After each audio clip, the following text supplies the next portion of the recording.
semuanya, pemirsa yang selalu berpikir positif di mana saja Anda berada. Assalamualaikum warahmatullahi wabarakatuh. Semangat pagi, semangat memberi. Karena dengan banyak memberi, pasti kita akan banyak-banyak menerima. Hari ini sebuah hari yang keberuntungan dan membahagiakan untuk kita semua, pemirsa. Yang pertama, di samping saya sudah ada Ustadz Hilal. Selamat pagi, Tat. Assalamualaikum. Assalamualaikum. Waalaikumsalam warahmatullahi wabarakatuh. Sehat, Tat? Alhamdulillah. Iya, ya. Alhamdulillah sudah hadir dalam Cimbol Gambol Channel ini kedua kalinya, Tat, ya? Dua kali. Ya, kedua kali. Ya, kita pernah berjanji, Tat. Berjanji. Jadi kita hutang janji dengan pemirsa. Ya, intinya ya bukan masalah mengupas detail siapa Ustadz Hilal, tapi artinya kalimat lebih bagus supaya kita lebih dekat lah, lebih akrab. Kalau kita tak kenal kan maka tak sayang, gitu kan. Ya pemirsa, langsung saja bersumber dari banyak pertanyaan tadi. Ya, kita kan beberapa kajian sehingga timbul banyak jamaah. Tahu-tahu ada Ustadz, ya Ustadz Hilal dari mana, ada yang bilang dari Jakarta, ya kan, kenapa di sini, gitu kan. Nah, dari situlah saya memang agresif mencari tahu, supaya apa? Tujuannya supaya tidak salah persepsi. Karena minimal ketika Ustadz belum menyampaikan sebenarnya, saya sudah sedikit bisa membackup, ya. Saya nggak mau ada orang berasumsi yang tidak baik. Padahal mungkin tidak tahu yang sebenarnya, hanya sekedar mendengar gitu. Nah, saya akhirnya mencari tahu itu di medsos. Oh, ternyata wow, Ustadz aktif juga di Facebook itu kan. Nah, kalau nggak salah tadi yang saya baca itu, Ustadz ini ternyata masuk pondok pesantren itu di usia setelah SD lah tadi ya. Setelah SD ya, berarti SMP lah ya, SMP masuk sampai SMA. Terus di sana kalau saya nggak salah, Ustadz ditugaskan dari pesantren itu ke Jogja, betul ya, ke Jogja. Terus yang nggak tahu di Jakarta, ya tahu di Jakarta kok sepertinya Ustadz memiliki sebuah perubahan yang sangat luar biasa, dari penampilan, berpakai jas, lingkungan ada ajudan presiden, bahkan ada foto dengan presiden. Saya cari detail lagi, oh ternyata Ustadz bergabung dengan salah satu lembaga di sana, betul ya? Nah, saya nggak ngerti itu lembaga bergerak di bidang apa. Ya intinya sekelumit saja, supaya mengurangi kepenasaran daripada pemirsa dan para jamaah. Mudah-mudahan dengan Cimbol Gambol Channel ini bisa mewakilinya. Monggo, Tat. Baik, terima kasih. Assalamualaikum warahmatullahi wabarakatuh. Waalaikumsalam warahmatullahi wabarakatuh. Alhamdulillah para pemirsa dimanapun Anda semuanya berada, mudah-mudahan harapan kami semua adalah pelindungan serta pertolongan Allah berikan kepada kita semuanya. Amin ya rabbal alamin. Baik, ini salah satu situasi yang sangat barangkali penting buat pemirsa. Ketika awal kita berjumpa menceritakan berbagai macam hal, ternyata memang akhirnya kita ini menjanjikan untuk mengenal lebih dekat tentang saya. Betul lah. Jadi dari apa yang tadi disampaikan oleh Akhina, memang dari pesantren saat itu saya awalnya ditugaskan ke Yogyakarta. Dan aslinya Ustadz Cilacap ya? Kalau asli Cilacap. Oh iya, Tepatnya Cilacap pemirsa ya. di Nusa Jati, Sampang. Iya. Oke. Jadi singkat cerita, ketika saya diamanatkan ke Jogja waktu itu dari pesantren. Ya, yang saya baca. Ya. Kemudian qadarullah, amanat itu justru tidak ke Jogja, tapi ke Jakarta. Ya, itu makanya kok di Jakarta gitu kan? Ya. Ke Jakarta, langsung ditempatkan di Yayasan Al Hikmah waktu itu untuk menangani santri-santri TPQ, waktu itu TPA. Nah, dengan saat itu metode yang baru dilosingkan oleh Ashad Human yaitu Iqro waktu itu. Metode Iqro ya? Metode Iqro. Kemudian saya langsung diberikan pembekalan. Itu di tahun 2018 ya? Sekitar tahun 1993-an. 93? Ya, 93. Jadi setelah dari pesantren yang rencananya amanatnya itu ke Jogja, akhirnya malah diamanatkan untuk ke Jakarta. Nah, singkat cerita tadi saya sampaikan bahwa pembekalan terkait dengan pembinaan, pengajaran, pola-pola pendidikan terhadap anak-anak didik kita, santriwati itu yang memakai metode Iqro tadi. Nah, kemudian alhamdulillah ya saya mengikuti selalu kajian-kajian pembekalan itu, baik di Jakarta ataupun juga di Jogja itu. Nah, dengan adanya sertifikasi, tidak seperti sekarang adanya ijazah ini, bahkan sekolah pendidikan pun sekarang sudah banyak terkait dengan pendidikan guru TPQ, pendidikan guru TK dan lain sebagainya. Nah, kemudian singkat cerita lagi ya, karena saya sendiri juga aktif dalam keorganisasian. Nah, selain itu pun juga saya kebetulan sering juga untuk diminta mengisi taklim. Nah, jadi di setiap organisasi mengisi pengajian, mengisi taklim. Kemudian di organisasi juga sama seperti itu, jadi organisasi 1, organisasi 2 dan lain sebagainya. Jadi aktif waktu itu. Kemudian sampai kepada pengenalan terhadap partai politik. Nah, hanya saja memang saya tidak ada fokus di sana. Kurang tertarik apa gimana? Bukannya, intinya sama-sama tertarik lah. Tapi kalau saya ada banyak sekali partai yang saya masuk ke sini kan seolah gimana tidak adil ya kan? Menurut naluri saya seperti itu. Akhirnya saya ya udahlah, saya mengenal semuanya tapi saya tidak ada di dalamnya, kan seperti itu. Nah, sampai-sampai kepada ada satu lembaga yang saya ada di dalamnya. Nah, karena memang sering aktifnya saya mengisi pengajian di sana. Di lembaga itu lembaga yang bergerak dalam pendidikan Asia Tenggara, satu lembaga non formal itu, lembaga non pemerintah. Nah, tapi kerjasama dengan pemerintah, TNI, Polri, pengusaha dan lain sebagainya. Nah, pergerakannya di bidang apa? Pendidikan Asia Tenggara, kemudian selalu bersinergi dengan jajaran APH, Aparat Hukum dan pemerintah terkait dengan stop dan cegah pungutan liar, korupsi, kolusi, nepotisme, terorisme dan narkoba untuk menyelamatkan bangsa ini. Bergerak di bidang itu ya? Ya, bergerak kebetulan saya di Badan Penelitian Asia Tenggara. Dan kebetulan saat itu posisi saya agak sedikit strategis karena memang berdampingan dengan ketua umum, staf khusus ketua umum, koordinator staf khusus ketua umum. Jadi tentunya bersinggungan, berdekatan dengan pemerintah. Makanya dalam ruang lingkup keorganisasian lembaga itu, di samping saya sering juga mengisi pengajian, saya juga terjun langsung ke lapangan-lapangan, ke daerah-daerah untuk memberikan bantuan-bantuan terkait dengan masyarakat yang sangat membutuhkan bantuan terkait dengan masalah-masalah mereka di daerah. Minimalnya menjembatani masyarakat daerah untuk ke pemerintah, ke pusat. Nah, jadi seperti itu. Makanya akhirnya di media sosial, ini Ustadz Hilal, Ustadz suka ceramah, wah ini ada menteri, ada presiden, kemudian ada jajaran TNI, ada kepentingan apa itu kan?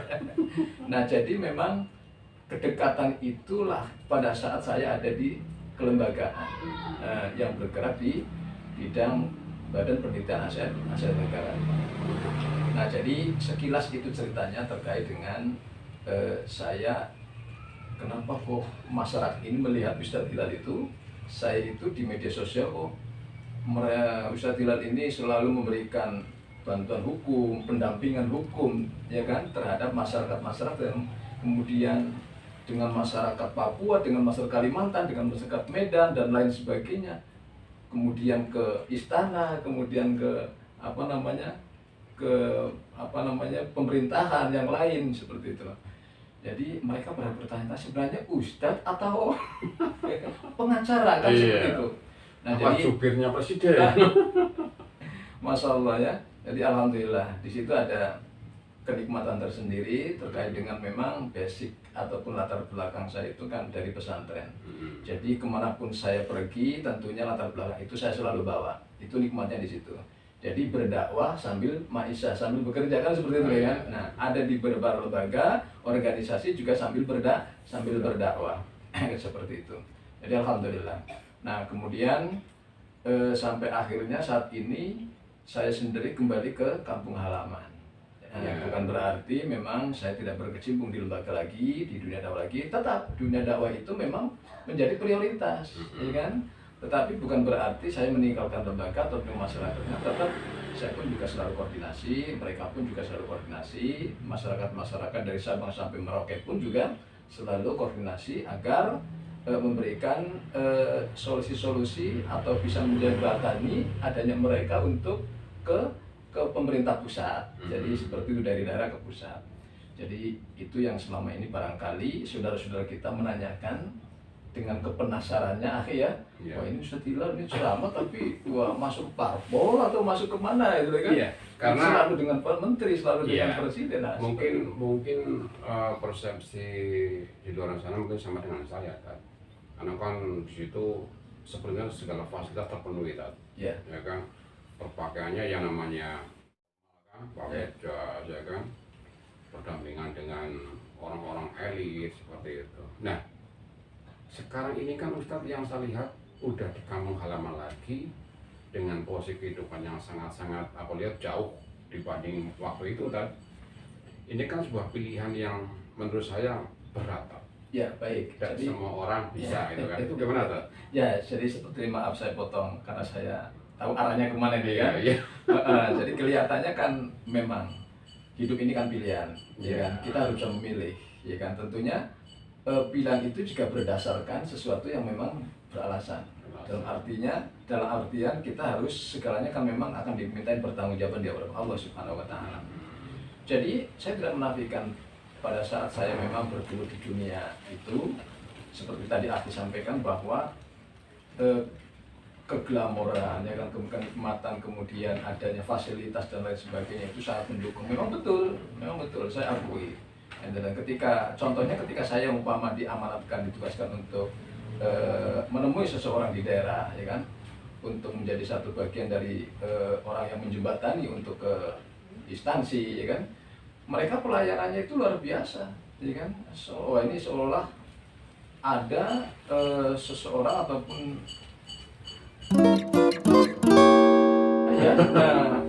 memberikan cuan betul, memberikan harapan apa yang mereka inginkan. Ini Masya Allah, ya kan.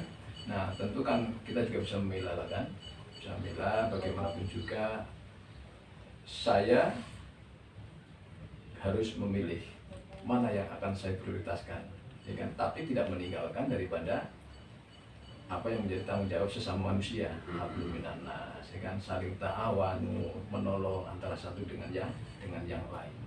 Jadi hal-hal yang sifatnya akan memberikan kemadharatan itulah yang saya tinggalkan. Makanya saya memilih dan lebih ikhlas untuk lebih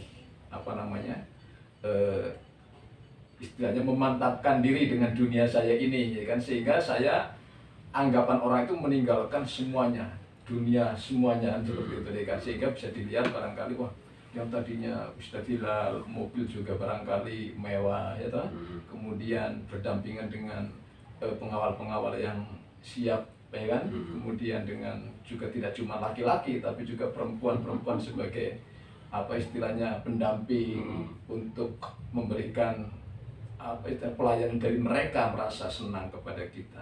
Nah inilah yang saya tinggalkan semua itu, ya kan? Artinya saya ingin menjadi inilah Hilal, gitu kan? Hilal yang biasa dari kampung, ya kan, sehingga sekarang ingin fokus untuk menghidupkan daripada menciptakan daripada generasi-generasi Qurani. Makanya saya dirikan TPQ, saya dirikan pendidikan untuk berbahasa basis pendidikan Islam itu sampai saat ini. Ya, alhamdulillah bisa kemudian akhirnya bisa sama-sama belajar dengan kajian-kajian yang kita sama-sama lakukan, laksanakan di Saya tadi yang banyak ngaji. Pemirsa, wah ini kalau menurut saya udah sangat-sangat jelas dan jelas detail lah ya. Untungnya pemirsa Ciwul Kamal itu cerdas-cerdas loh. Jadi sebenarnya tidak terlalu ini aja udah paham mereka. Artinya udah paham ya. Ya Tat, ini kita secara hutang udah terbayarkan Tat kepada pemirsa. Nah ini saya malah justru ada pertanyaan Tat. Ini di luar masalah tadi Tat. Masalah hutang sudah dikunci selesai. Sekarang masalah saya yang mudah-mudahan bisa mewakili di luar sana yang mungkin mengalami hal yang sama seperti saya. Ya Ustadz mungkin berapa kali kan tidak ketemu saya di kajian subuh. Ya. Ada 2 kali Pak ya? 2 kali ya? 2 kali, ya, 2 3 kali kali kelihatan. Iya, Pak. Itu yang sampai hari ini saya lagi betul-betul merenungi Pak. Nggak tahu saya timbulnya ada rasa kekhawatiran, bahkan timbul rasa takut kan Ustadz pernah mengatakan kalau kita kesiangan melakukan sholat tidak berjamaah di masjid karena ketiduran itu kan ada toleransi kan ya kan, tapi saya berpikir itu tetap sebuah kerugian buat saya kan. Ya, saya merasakan sebuah kerugian yang besar. Ya namanya bermasyarakat, ya bukan ini sebuah alasan yang biar masuk akal, tapi alasan ini memang masuk akal. Jadi saya kan ya nama bermasyarakat bersosialisasi, ada kegiatan ronda, siskambling. Nah, itu kan itu padahal siskambling di kampung saya ini cuma 1 minggu sekali. Tapi ya itu nama siskambling melek ya begadang sehingga tidurnya malam. Maka disitulah bangun-bangun sudah ada. Belum mandinya dan ya sudah keputusannya sudah lah saya sholat di rumah ya alhamdulillah masih bisa bersama dengan anak istri gitu kan ya ini tapi saya merasakan bahwa saya mulai kurang rasa disiplinnya jadi aduh ini gimana tadi ya alhamdulillah pemirsa dimanapun Anda berada semoga dalam lindungan Allah Subhanahu wa Ta'ala. Jadi pertanyaan saudara kita ini sangat luar biasa. Kita perlu acungi jempol bahwa ada kesemangatan yang tinggi. Mudah-mudahan ini menjadi salah satu bentuk hidayah yang selalu melekat dalam diri saudara kita. Amin, amin, amin. Teringat sahabat Rasulullah SAW yang namanya sahabat Umar bin Khattab. Jadi hampir sama ceritanya. Ya kan? Umar bin Khattab ketika dia sedang cross check meneliti ya, kebun-kebun kurmanya, kemudian kebun-kebun anggurnya. Nah pada saat itu sedang di kebun anggur, nah ternyata dia sendiri saking asiknya menikmati keindahan itu kebun ya, sampai sholatnya menjadi masbuk. Terlambat. Nah, singkat cerita dengan itu menyesali. Dia merasa menyesal. Dengan menyesalnya itu sehingga dia sendiri menjariahkan, mewakafkan, mensedekahkan itu semua kebun anggurnya. Wah ini kebun anggur nih, mungkin kalau bahasa kita ini kebun anggur ini penyebab saya sholatnya itu terlambat ini. Wah, Masya Allah itu luar biasa. Tujuannya terlambat sholat berjamaah. Nah, ini cerita saudara kita ini, walaupun memang dulu saya pernah sampaikan terkait dengan asbab hukum, ketika kesiangan itu bisa jadi membawa rahmat. Dalam artian itu sebagai rahmat Allah, dalam artian itu sebagai rahmat Allah, tapi juga bisa menjadi itu adalah dosa sebagai satu kelalaian kita. Nah tentu ini ada asbabnya. Jadi ketika akhirnya menjadikan tidur terlapa tadi kesiangan itu, Allah jadikan sebagai rahmat itu tentu ada alasan yang memang alasan sesuai dengan syar'i tentunya. Seperti ketika malamnya itu mungkin mata kita digunakan untuk begadang dalam artian menjaga daripada lingkungan.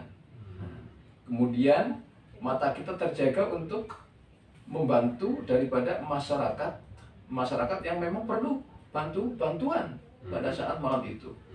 Dan juga mata kita digunakan untuk berjaga-jaga dalam jihad fisabilillah. Nah, artinya dengan segala sesuatu yang memang bermanfaat, yang itu disyariatkan dalam Islam. Nah, ketika kita istirahat, tidur, yang biasanya sholat subuh ini perlu kita ulang kembali, ya. Ingatkan kembali bahwa beliau ini alhamdulillah muadzin, jadi selalu tepat waktu. Selalu tepat waktu. Insya Allah, amin, amin. Nah ini ternyata menjadi salah satu penyesalan yang luar biasa. Walaupun ini menjadi, kita sudah tahu menjadi satu rahmat yang Allah berikan kepada akhirnya kita ini. Jadi seperti yang tadi diceritakan, malamnya memang ada tugas untuk keamanan, membantu menjaga lingkungan, jangan sampai terjadi hal-hal yang tidak diinginkan. Nah, mudah-mudahan ini menjadi salah satu asbab Allah turunkan rahmat pada saatnya seperti itu. Ya. Jadi dengan merasa akhirnya itu ketakutan, khawatir, nah kita harus mudah-mudahan ini menjadi rahmat yang Allah berikan kepada kita. Nah itu tadi, ya kan, alasan bahwa ketika alasan itu yang dibolehkan dalam syariat, yakin bahwa kesiangan itulah menjadi rahmat Allah Subhanahu wa Ta'ala. Nah, sebaliknya ketika malam itu mata kita gunakan untuk melek yang tidak bermanfaat, yang jauh dari syariat, ya, dengan kata lain barangkali mata kita begadang untuk maksiat, ya, itu tentu kesiangannya itu adalah akan menjadikan madharat, ya, dosa buat maksiat itu kategori yang seperti apa, Dok? Jadi kalau maksiat itu kan bermacam-macam, ya, maksiat yang ringan, maksiat besar, ya. Kalau maksiat yang ringan itu kan memang menggunakan panca indera kita tidak sesuai pada tempatnya, ya. Seperti halnya kita contohkan mata yang mestinya malam itu istirahat, ya kan? Kalau mungkin begadang ataupun melek, berjaga untuk yang sesuai dengan perintah Allah Subhanahu wa Ta'ala. Tetapi justru kita begadang, mata kita melek, tidak sesuai dengan apa yang Allah Subhanahu wa Ta'ala perintahkan dalam syariat, tentu ini akan membawa dampak yang tidak baik buat nilai kita dan juga buat visi kita juga tentunya. Nah, itu maksudnya. Jadi ini dalam kategori maksiat kecil. Ya, artinya menjadi rahmat itu karena bergerak itu melakukan sesuatu yang bermanfaat. Ya.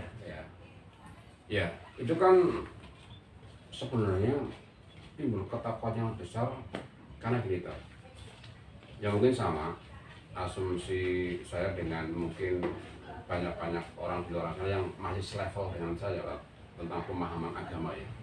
Saya pernah mendengar, pernah membaca, bahkan dari Ustadz sendiri juga pernah menyampaikan bahwa zamannya Rasulullah dengan sahabatnya kan dikatakan bahwa barang siapa kaum muslimin kalau tidak melakukan sholat berjamaah di masjid, itu Rasulullah menyarankan umatnya dengan para sahabat itu.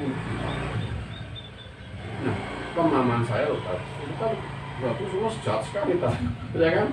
Mungkin asumsi teman-teman di luar sana masih pemahaman dengan seperti saya lah, mungkin berpikirnya ini nggak benar ini. Nah, pertanyaan yang kedua Pak, zaman Rasul itu pernah nggak terjadi ketika itu memang disampaikan ada yang betul-betul dibakar Pak semuanya? Iya. Jadi alhamdulillah ini salah satu dari bentuk ketakutannya Iya, ya. Wah, ini nggak sholat berjamaah di masjid. Jadi alhamdulillah ya, mudah-mudahan memang Allah Subhanahu wa Ta'ala berikan rahmat kepada akhirnya terkait dengan begadang yang bermanfaat. Karena begini, Rasulullah SAW dan para sahabatnya pernah kesiangan sampai bahkan matahari sudah memanasi tubuhnya dalam tidurnya, sehingga mereka bangun itu karena kepanasan, kan seperti itu kan. Nah, karena apa? Karena kecapean setelah perang, melakukan perang itu. Nah, sehingga kecapean, akhirnya ketiduran sampai kesiangan. Ya tetap pada saat siang itulah sholat subuh dilaksanakan. Inilah rahmat yang Allah turunkan kepada orang yang senantiasa mata digunakan untuk berjaga karena Allah Subhanahu wa Ta'ala. Nah, terkait dengan apa yang pernah saya sampaikan, bahwa Rasulullah SAW memang pernah beliau sabdakan bahwa muslimin wajib sholat berjamaah di masjid. Nah, bahkan Rasulullah SAW katakan dalam satu hadisnya kan, siapa yang tidak sholat di masjid, berjamaah di masjid, maka saya akan suruh orang untuk membakar rumahnya. Nah, walaupun pada masa itu belum pernah, ya kan, belum pernah terjadi seperti apa yang Rasulullah SAW sabdakan. Jadi itu menunjukkan ya satu ketegasan Rasulullah SAW memberikan edukasi kepada para sahabat, dan juga ini menjadi salah satu kewajiban ya syariat yang harus ditegakkan oleh setiap muslim. Nah, jadi seperti itu, khususnya muslimin sholat berjamaah di masjid. Nah, jadi apa yang Rasulullah SAW sampaikan tadi terkait dengan bakar rumahnya. Nah, ya kan? Ini menjadi salah satu penegasan Rasulullah SAW agar para sahabat Rasulullah SAW, khususnya muslim itu wajib pada ke masjid untuk melaksanakan. Berarti sebenarnya belum pernah terjadi ya, Tom? Belum pernah terjadi. Gini, itu nggak terjadi apa memang karena orang-orang itu memang taat sesuai dengan anjuran Rasulullah, ya, atau memang benar terjadi ada yang tidak ke masjid tetap tidak dilakukan dibakar, Pak? Ya, sepanjang yang saya tahu di tarikh ya, pertama memang belum pernah terjadi. Kemudian yang kedua, dalam masyarakat, ya kan, Rasulullah SAW ketika mendakwakan Islam itu akhirnya akan ketahuan ada pembagian di situ, ya kan. Kita akan lihat di awal-awal surat Al-Baqarah yang kita kaji setiap Jumat pagi bahwa ada pengelompokan. Ya. Ada golongan pertama orang yang beriman. Rasul sampaikan tentang syariat, tentang wahyu, ya, tentang kerasulan, tentang ad-din, ya. Mereka yang beriman, ya kan? Ya, jadi seperti itu. Yang pertama. Kemudian yang kedua, golongan orang kafir. Ya. Jadi tidak sedikit juga ketika Rasul menyampaikan syariat, perintah Allah, kabar dari Allah yang harus disampaikan kepada umatnya, ada yang beriman, juga ada yang masih tidak mau menerima, ya kan? Mereka masih tetap kafir. Nah, kemudian yang ketiga ini, golongan orang munafik. Ketika dia masuk dalam kancah orang-orang kafir, maksud saya itu orang kafir, ya maaf. Nah, dia mengatakan apa? Saya bagian dari golongan kalian, orang kafir. Tapi ketika dia masuk ke ranah orang-orang yang beriman, apa yang dikatakan? Saya dari golongan, nah, beriman. Nah, seperti itu. Jadi seperti halnya ketika angin barat ikut ke barat, ketika angin ke timur ikut ke timur, tidak punya pendirian. Inilah orang munafik.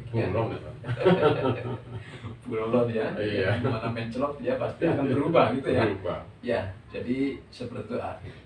Jadi pada saat Rasulullah SAW kelihatan masyarakat ketaatannya, ketidaktaatannya pun juga seperti tadi ya kan, yang lebih harus berhati-hati kan dengan orang yang ketiga ini, ya, munafik ini, ya nggak kelihatan. Bahaya itu, tak? Bahaya luar biasa. Musuh dalam selimut tuh. Iya. Itu, Tat. Alhamdulillah. Terima kasih, Tat. Ya, pemirsa, sepertinya kalau konten bernuansa dakwah yang pertama saya katakan ini konten yang mahal, dan ini lebih mahal lagi saya katakan, ya. Karena satu hal memang mau sukses di bidang apapun intinya harus banyak belajar, ya, Tat. Iya. Apalagi harapan setiap kita adalah bagaimana sukses di dunia dan juga di akhirat, ya kan? Ini suatu hal yang tidak mudah, tapi ternyata memang banyak orang yang sudah melakukan, memperjuangkan, dan mereka pun berhasil ya, seperti Rasulullah dan para sahabatnya seperti itu. Ya makanya kalau memang pengen sukses seperti Rasulullah dan sahabatnya, ya kita memang harus mengikuti jejaknya ya, kan gitu kan. Ya pemirsa, saya masih dalam taraf pemahaman agama yang masih tertatih dan belajar. Ya mungkin masih banyak kekurangan dalam penyampaian, tapi intinya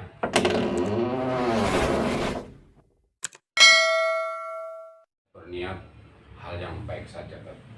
Dengan Ustadz, saya bersyukur ya kan, membuat konten di Cimol Gamol channel ini tentunya akan memiliki nilai yang lebih bermanfaat lagi. Insya Allah, amin. Untuk itu saksikan terus, jangan di skip dengan video-video berikutnya.